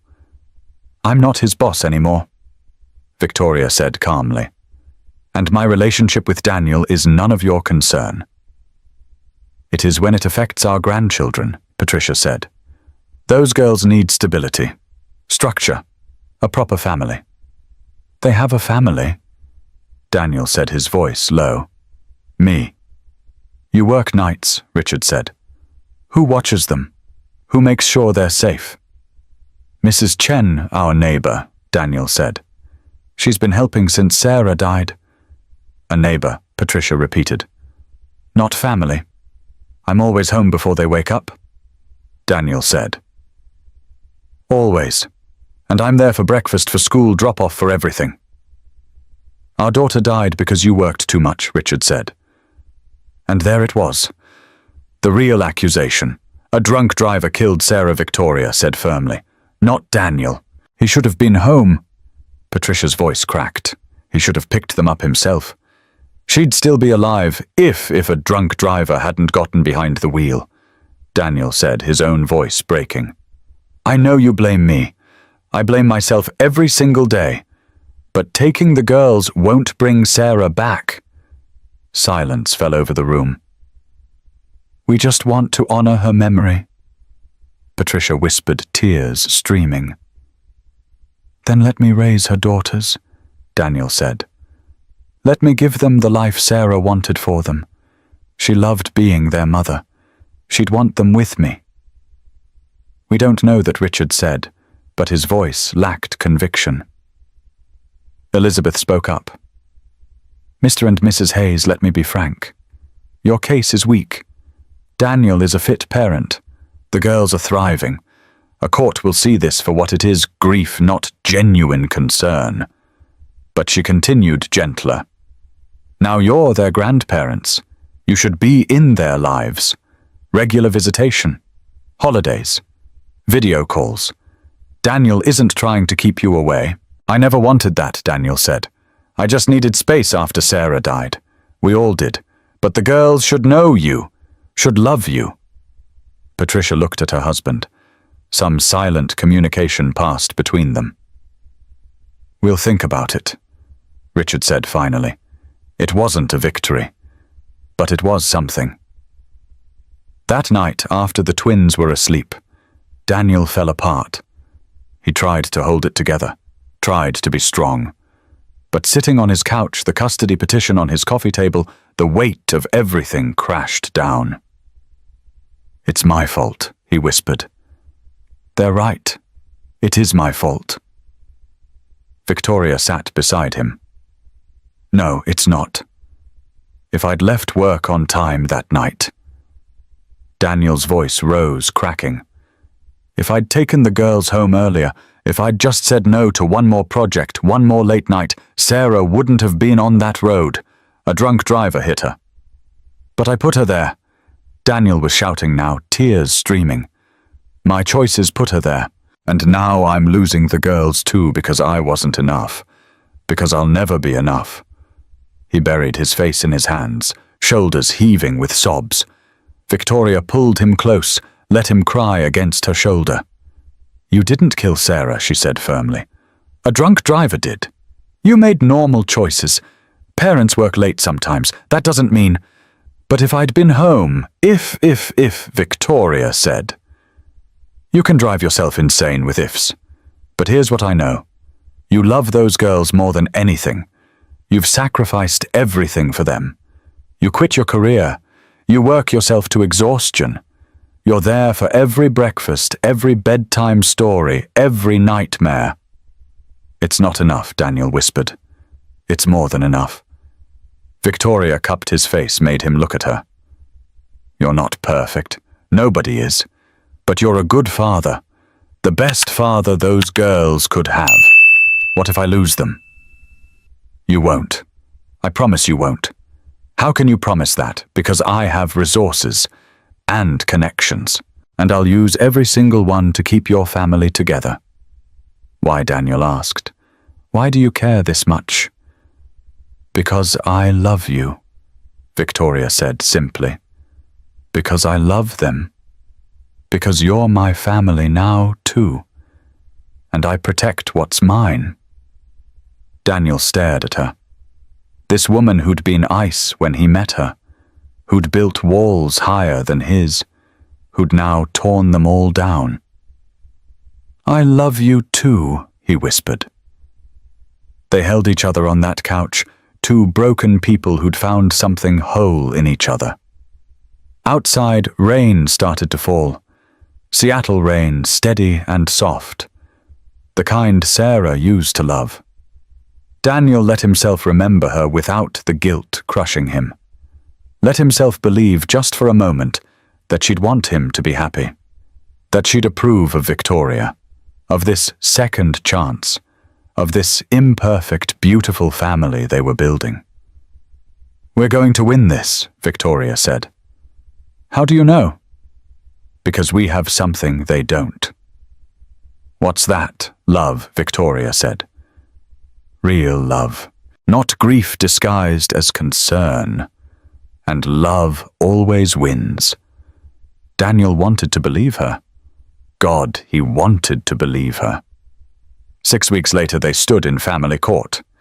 Daniel in a suit Victoria had bought him, the only one he owned. The twins with Mrs. Chen, their neighbor, waiting outside. Too young to testify, but old enough to be affected by the outcome. The Hayes' lawyer painted Daniel as negligent, a father who worked nights leaving children unsupervised, who'd moved on too quickly with a new relationship, who couldn't provide financial stability. Mr. Garrett works as a janitor, the lawyer said, voice dripping condescension. Night shift, while his daughters sleep alone in an apartment hoping their father comes home. I'm always home before they wake, Daniel said, but not while they sleep, not if there's an emergency, not if they have nightmares. Daniel's jaw clenched. He did have nightmares about that, about Sophie or Lily calling for him and him not being there. And this new relationship, the lawyer continued. With Victoria Caldwell, his former employer. How does Mr. Garrett know this is genuine? How does he know Ms. Caldwell isn't just... Objection. Elizabeth Chen stood. Speculation, and frankly offensive. Sustained, the judge said. Elizabeth's turn. She called witnesses. Mrs. Chen, who testified that Daniel was the most devoted father she'd known in 40 years of living. Teachers from the twins' school who described Sophie and Lily as happy, well-adjusted, thriving students. Daniel's former colleagues from Quantum Defense Systems who testified to his character. Then Victoria took the stand. How long have you known Mr. Garrett? Elizabeth asked. 6 months. And in that time, what have you observed? Victoria looked at Daniel. I've seen a man who puts his children first. Always. Who works himself to exhaustion to provide for them. Who helps with homework he barely understands. Who braids their hair even though he's terrible at it. A few people in the courtroom smiled. Who cries at night thinking he's failing them? Victoria continued, her voice thick with emotion. Even though he's not. Who gave up a brilliant career because it reminded him of losing his wife? Who loves those girls more than his own life? And your relationship with Mr. Garrett? I love him, Victoria said simply. I love all three of them. They're my family. Do you have any financial interest in this case? None. I'm here because Daniel is the best father I've ever known, and those girls are lucky to have him. The Hayes' lawyer cross-examined. Ms. Caldwell, isn't it true you offered to financially support Mr. Garrett? I offered to help if needed, to buy his compliance, his affection, to help someone I love, Victoria said firmly. That's what people do. You've known them 6 months. That's hardly I've known them long enough to see who Daniel really is, Victoria interrupted. Long enough to see how much those girls love their father. Long enough to know that ripping them away from him would destroy them. She looked at the Hayes. I understand your grief. I can't imagine losing a child, but this isn't about Sarah anymore. It's about Sophie and Lily, and they need their father. The judge called a recess. 90 minutes later they returned. This court has reviewed all testimony and evidence, the judge said. While the court acknowledges the concerns raised by the petitioners, there is no evidence of neglect or unfitness. Daniel held his breath. Mr. Garrett has demonstrated himself to be a devoted, capable parent. The minor children are thriving in his care. This court sees no reason to disrupt their stable home environment. Petition for custody modification is denied. Mr. Garrett maintains full custody. The Hayes are granted standard grandparent visitation rights, 1 weekend per month and alternating holidays. The gavel fell. Daniel's knees buckled. Victoria caught him, held him up. "We won," she whispered. "You won." The twins burst through the courtroom doors, Mrs. Chen behind them trying to catch them. They crashed into Daniel, wrapping around him. "Daddy, we get to stay with you. You get to stay with me," Daniel said, voice breaking. "Forever." They stood there in the courthouse holding each other.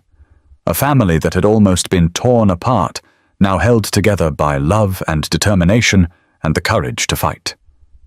The Hayes left quietly, defeat and grief heavy on their shoulders. Victoria felt a pang of sympathy. They'd lost their daughter. That pain didn't just go away, but the girls needed their father, and Daniel had proven himself. As they walked out of the courthouse into the afternoon sun, Sophie grabbed Victoria's hand, Lily grabbed Daniel's, and they stood there as a unit. "Can we get ice cream?" Lily asked. "We can get anything you want," Daniel said, laughing through tears. "Ice cream and Victoria comes home with us?" Sophie asked hopefully. Victoria looked at Daniel. He smiled and nodded. "Yeah," Victoria said. "I can do that." They walked to the car.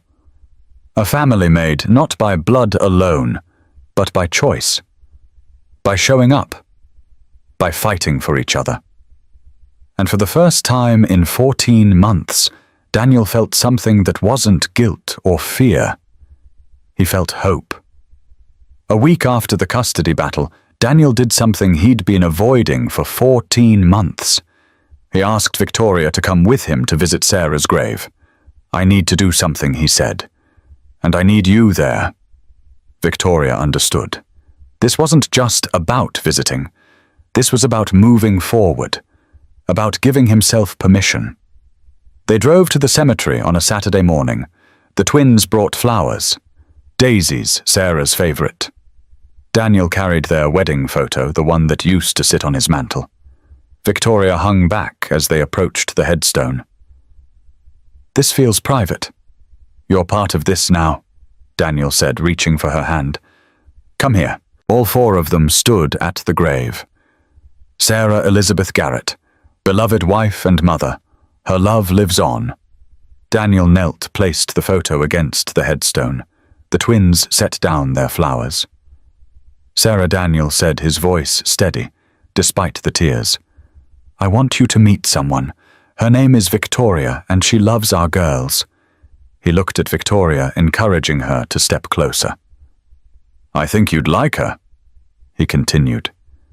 "She's stubborn like you were, makes terrible jokes, burns everything she tries to cook." Victoria smiled through her own tears. "But she shows up," Daniel said. "Every time. She's here, Sarah." "And his voice cracked. "I think I'm falling in love with her."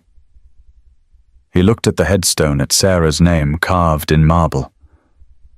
"I hope that's okay. I hope you understand. I'll always love you. But I'm starting to think maybe I can love her too. That my heart is big enough for both." The twins were crying. Victoria was crying. Daniel was crying. "I'm going to be happy again," he said. "Really happy. And I'm going to make sure our girls are happy too. I think that's what you'd want." Sophie knelt beside him. "Mommy would want that, Daddy." "She told me. She told you what baby?" At the hospital before. Sophie's voice was small but certain. She said if something happened to her, we had to make sure you kept living. Not just breathing. Really living. Daniel pulled his daughter close. I'm trying, sweetheart. I'm really trying. You're doing good, Daddy, Lily said, joining the hug. Mommy would be proud. Victoria knelt beside them. Part of this moment, part of this family. She placed her hand on the headstone. Thank you, she whispered to Sarah, for these beautiful girls, for teaching Daniel how to love, for making him the man I fell for. I'll take care of them, I promise. They stayed there for an hour, talking to Sarah, telling her about the custody battle, about Sophie's latest coding project, about Lily's new interest in astronomy, making her part of their present, not just their past. As they walked back to the car, Daniel felt lighter than he had in 14 months. The guilt hadn't disappeared, probably never would completely, but it didn't crush him anymore. He could carry it alongside joy, alongside love, alongside hope for the future. That evening at Victoria's house, after the twins had fallen asleep on her couch watching movies, Daniel and Victoria sat on the back porch. Thank you, he said, for today, for everything. You don't need to thank me. Yes, I do. He took her hands. For 6 months you've been patient with me, with my grief, my fear, my walls. You fought for us, stood by us, loved us even when I made it difficult. It wasn't difficult, Victoria said. You three are the best thing that's ever happened to me. I'm in love with you, Daniel said. Completely. Terrifyingly. All in love with you. Victoria's breath caught. I'm in love with you too. With all three of you. You're my family. They kissed under the stars, and it felt like a promise, like a beginning instead of an ending. 3 months later, Victoria made a proposal. Move in with me, all three of you. They were at Daniel's apartment making dinner. Well, Victoria was attempting to make dinner while Daniel supervised. She'd gotten better. Things only burned occasionally now. Your house, Daniel asked carefully. That's your space. It's never felt like home, Victoria said. Not until you three started visiting. But honestly, I was thinking we could get something new. Something that's ours. Victoria, a house with a yard. Sophie wants a dog, right? And somewhere with space for you to set up a home office. You've been talking about maybe doing consulting work. You've thought about this. I've thought about everything, Victoria admitted. I want this Daniel. I want us to be a real family. The twins who'd been pretending to do homework, but obviously eavesdropping, erupted from their room. We're getting a dog. Victoria laughed. If your dad says yes. Daniel looked at his daughter's hopeful faces, at Victoria's nervous smile, and felt his heart expand. Okay, he said. Let's do it. House hunting was an adventure. Sophie wanted 5 bedrooms in case we have more family. Lily wanted a library. Daniel wanted a garage. Victoria wanted a kitchen bigger than a closet. They found a place in a quiet neighborhood. 4 bedrooms, a yard with trees perfect for climbing a finished basement Daniel could use as an office. It needed work, but it was theirs. Moving day was organized chaos. The twins ran through empty rooms, voices echoing. Daniel and Victoria carried boxes, assembled furniture, argued good-naturedly about where things should go. The couch goes here, Victoria said. It blocks the walkway. Daniel countered. It faces the fireplace better. Functionality over aesthetics. They compromised. The couch went diagonal. It worked perfectly. That first night in the new house, they ordered pizza and ate sitting on the floor. No furniture assembled yet, but together. This is home, Sophie said, looking around. Yeah, Lily agreed. It is. Victoria looked at Daniel. He smiled and nodded. "Yeah," they said together. "It is." The next months brought adjustments. Not everything was perfect. They fought over small things, dishes in the sink, scheduling conflicts, different parenting philosophies. Victoria forgot a parent-teacher conference. Old habits dying hard. Daniel was hurt, but they talked through it. She set phone reminders, triple-checked her calendar, showed up to everything for the next month until he believed she was really trying. Daniel struggled with letting Victoria help financially, pride and shame warring in him. Victoria sat him down, explained that marriage meant sharing everything, good and bad. He slowly accepted help without feeling like a failure. The twins fought sometimes, jealous of each other's time with Victoria. Normal sibling rivalry made more intense by their history of loss. But they worked through it with family meetings every Sunday morning. Everyone got to voice concerns. It wasn't perfect, but it was real. It was theirs. It was family. 6 months after moving in, Daniel enrolled in online courses, starting to think about returning to tech consulting. Not the breakneck pace of his old career, but something meaningful, using his skills again. Victoria worked part-time from home, 15 hours a week as chairman, advisory calls, board meetings, but always home for dinner, always present for the girls. They found balance, not perfectly, but genuinely.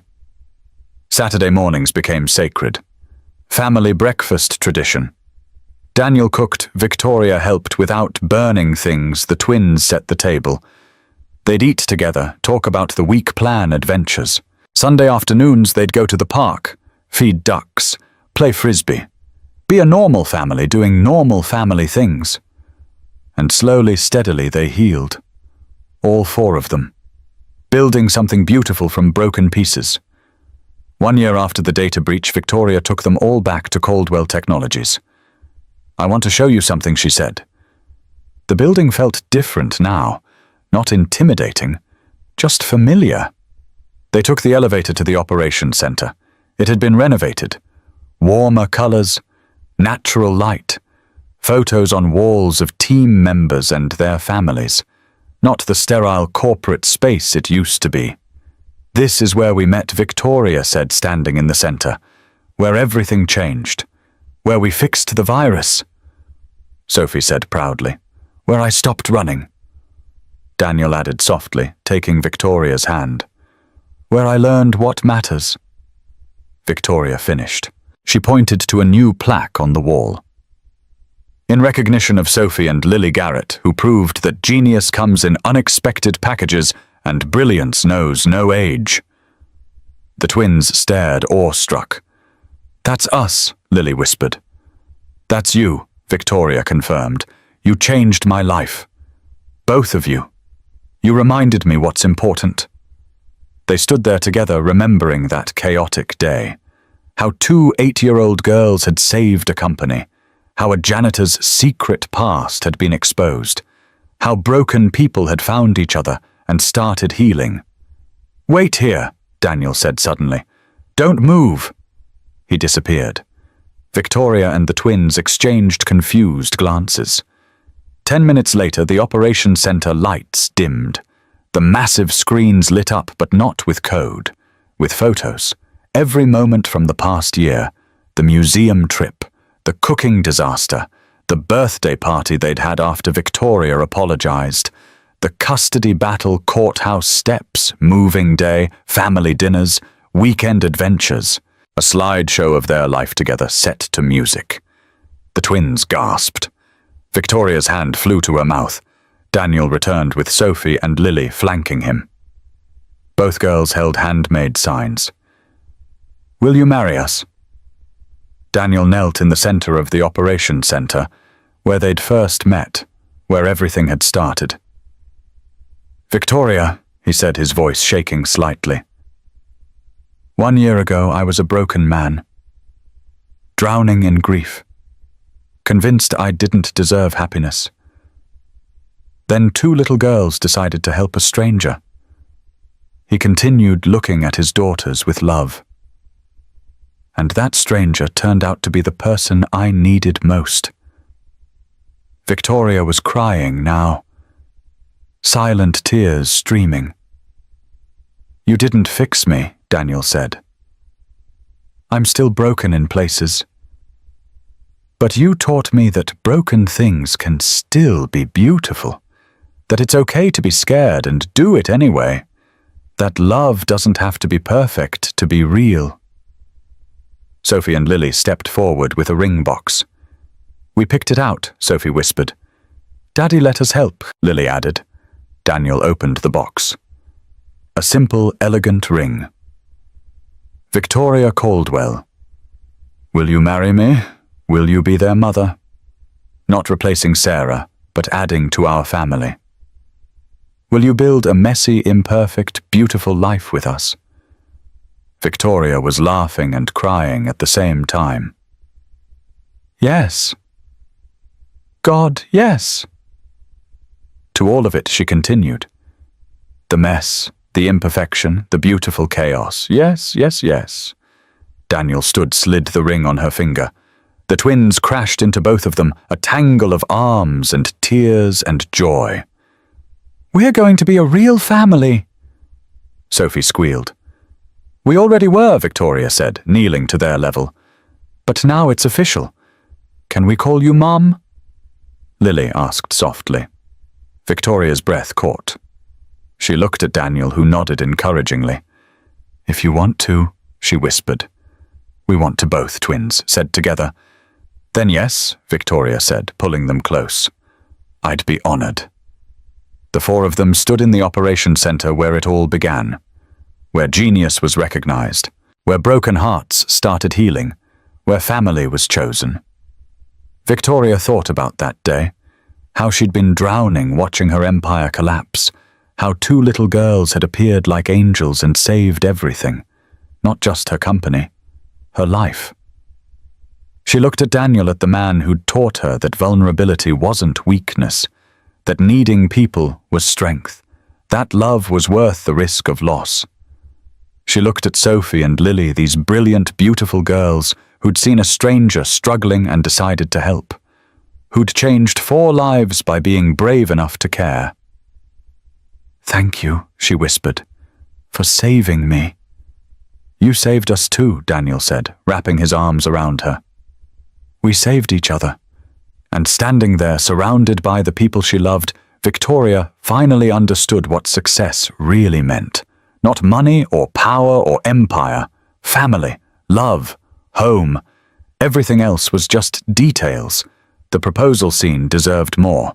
Not just the question, but the acknowledgement of all they'd been through, all they'd overcome. Daniel held Victoria's hands in the operation center, their daughters standing close. "Before you say yes," he said, "I need you to understand something." "Okay," Victoria said, smiling through tears. "I'm going to have bad days, days where the guilt is crushing, days where I wake up crying for Sarah, where grief knocks me flat." "I know," Victoria said softly. "And you're going to have days where you feel like you're failing at this family thing," Daniel continued. "Days where work calls and you're tempted to put it first again. Days where you doubt yourself. I know that too. But I want to face those days with you," Daniel said. "I want to build a life with you. Not despite our brokenness, but with it. Because maybe broken things fitting together make something even stronger." He looked at Sophie and Lily. "And these girls? They're going to have days where they miss their biological mother, where they struggle with what it means to have 2 mothers, one they lost and one they chose." The twins nodded understanding. "But we'll work through it together," Daniel finished. "As a family. Imperfect and real and ours." "Yes," Victoria said. "To all of it, yes." They kissed while the twins cheered. The operation center that had seen so much chaos now held so much joy. Later at home, after the twins were finally asleep, overexcited from the day Daniel and Victoria sat on their back porch. "Are you sure about this?" Daniel asked. "Really sure. Marriage is... it's forever. And I come with a lot of baggage." "So do I," Victoria reminded him. "We match." He smiled. "We do, don't we?" "Besides," Victoria said, taking his hand, "I've never been more sure of anything. You three are my family, my home, my everything, even when I'm difficult. Especially when you're difficult." She kissed him softly. "That's when you need me most." They sat in comfortable silence, looking at the stars. "Sarah would have liked you," Daniel said. Suddenly, "You think so? I know so." He smiled at the memory. "She always said I needed someone who'd call me on my bullshit, who wouldn't let me wallow, who'd push me to be better." "That's me," Victoria agreed. "Professional bullshit caller." Daniel laughed. Really laughed. The sound filled the night air, joyful and free. "I love you," he said. "Thank you for not giving up on us. I love you too. Thank you for letting me in." 6 months later, they married in a small ceremony at the house with the yard. The house where they'd built their life. Where the girls had their own rooms, where Daniel had his office, where Victoria had finally learned to cook edible food. The ceremony was simple. Close friends, some family co-workers, Mrs. Chen crying in the front row, the twins as junior bridesmaids in purple dresses they'd picked themselves. But there was one special addition, a chair in the front row empty except for a photo.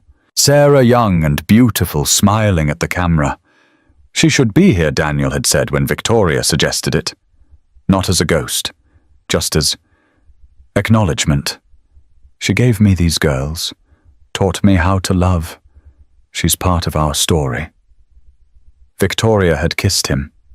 She is, and I'm grateful to her. When Daniel said his vows, his voice was steady despite the tears. "Victoria, you taught me that hearts can hold more than one love, that loving you doesn't diminish what I felt for Sarah, that the past doesn't have to define the future." He glanced at Sarah's photo. "Thank you for the girls, for teaching me about family, and thank you for giving Victoria the courage to love a broken man." Then he looked at Victoria. "I promise to choose you every day, to show up, to be present, to love you and our daughters with everything I have." Victoria's vows were simpler but no less powerful. "Daniel, you saw me when I was invisible. Sophie and Lily, you taught me how to feel again. This family saved me from a life of emptiness disguised as success." She looked at Sarah's photo too. "Thank you for creating this beautiful family. I'll honor your memory by loving them with all I have." When they kissed, the girls cheered so loud the officiant laughed. At the reception in the backyard, under string lights, surrounded by everyone they loved, Victoria felt something she'd never felt before. Complete peace. She'd built an empire. But this was her greatest achievement. This family. This love. This home.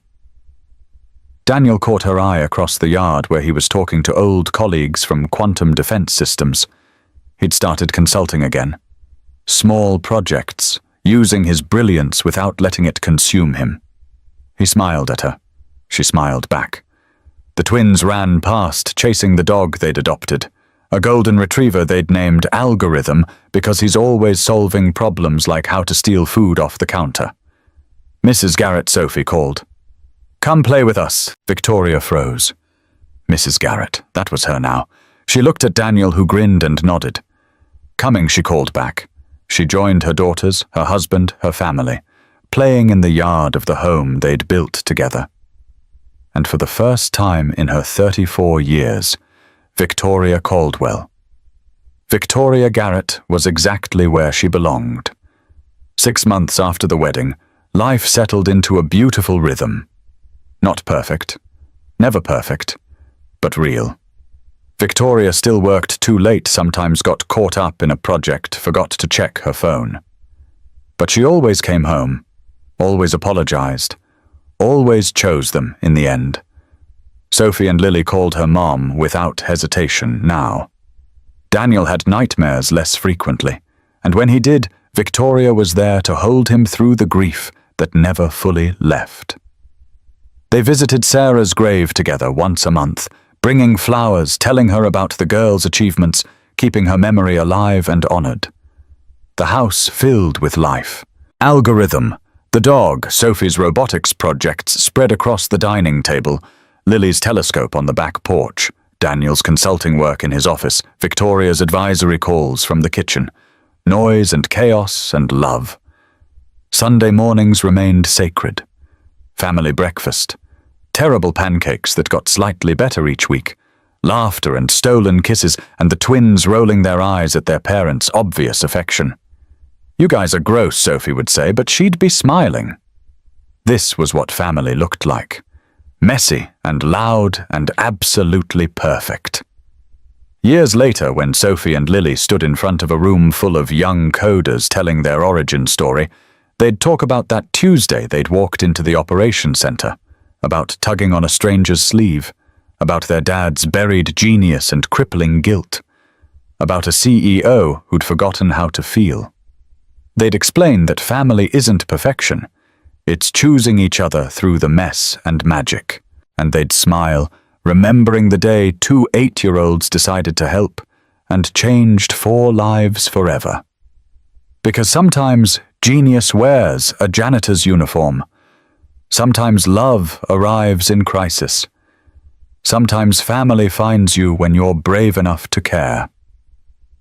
If this story touched your heart the way it touched mine, please don't let it end here. Let it remind you. Kindness still matters. Compassion still changes lives, and hope is never wasted. Subscribe and be part of our Soul Lift Stories family, where every story lifts the spirit and reminds us that light always finds its way back. Hit that like button. If you believe in second chances, if you believe broken things can become beautiful, and if you believe love finds us exactly when we need it most, share this story with someone who needs to remember that family isn't just about blood, it's about showing up, about choosing each other, about building something beautiful from broken pieces. Drop a comment below and tell us, have you ever met someone who changed your life when you needed it most? We'd love to hear your story. Thanks for being part of our channel, family, and remember, your story isn't over yet. The best chapters might still be waiting to be written.